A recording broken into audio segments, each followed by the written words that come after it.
Hi, Rich Carrubba for bowlingball.com. Let's talk about bowling tips for straight ball bowlers.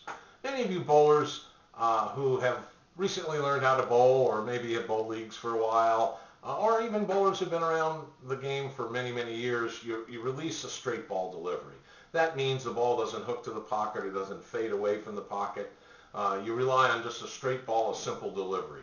Well, let's give you some tips on what will help you be a little bit more effective. And the first thing, obviously, is proper initial alignment. Where do you position yourself on the approach? Well, it starts with understanding a little bit about where the maintenance crews at most bowling centers around the United States put the lane condition, the oiling pattern. It establishes a way to help skid the ball and get the ball to the pocket. Usually, if you look at the range finders or the bowling arrows about 15 feet past the foul line, the heaviest concentration of oil, which is a lubricant, it's going to make your ball slide. The heaviest concentration or volume of oil is between the second arrow on both sides of the lane towards the center, and then less toward the edges of the lane from each second arrow.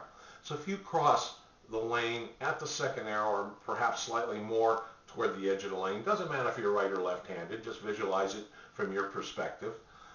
When you step all the way back on the approach and you line yourself with the guide dots on the approach, let's say you're four-step bowler and you use those guide dots 12 feet from the foul line, what you want to do is put the tip or the center part of your sliding shoe 5 inches or 5 boards toward the outside edge of the lane from the center guide dot. So if you're a right-handed bowler and you slide with your left foot, as example, the opposite for lefties, then your left foot would be placed not on the center guide, but 5 inches over to the right toward the edge of the lane.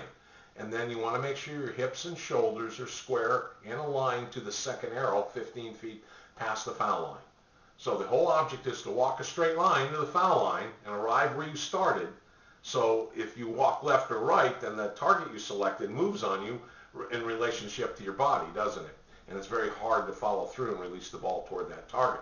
So walking a straight line is important after you come up with initial alignment. Next, there's a few keys that we want to emphasize once you've got that good initial alignment, and they're fundamentals to monitor, really, as you bowl. First, one key is regulating your ball speed each and every shot so you get the same skid length. Second, you want to release your ball at an appropriate angle toward the chosen target down the lane. Thus, that's your initial alignment. And that should be established with your initial alignment, your stance on the approach, and your hip and shoulder in that lined up in front of that target. Next, we want to focus your eyes on the target on the lane from the setup position and your entire approach to the foul line. You must have a great commitment and concentration to focus on your target so you can send a signal to your brain where you want your hand precisely to release the ball. It really works that simply. Full commitment to hitting your target. We really emphasize that because it helps you pay attention to where you want the ball to go. Next, the final 2 steps of your approach to the foul line are generally most critical, so we don't want to hurry those beyond the normal pace or rhythm that your coach helps you develop. Because when you hurry your final 2 steps, your hand hurries the release of the ball, and it could make an errant delivery. Next, you want to swing your bowling arm as freely as possible without excessive muscle tension.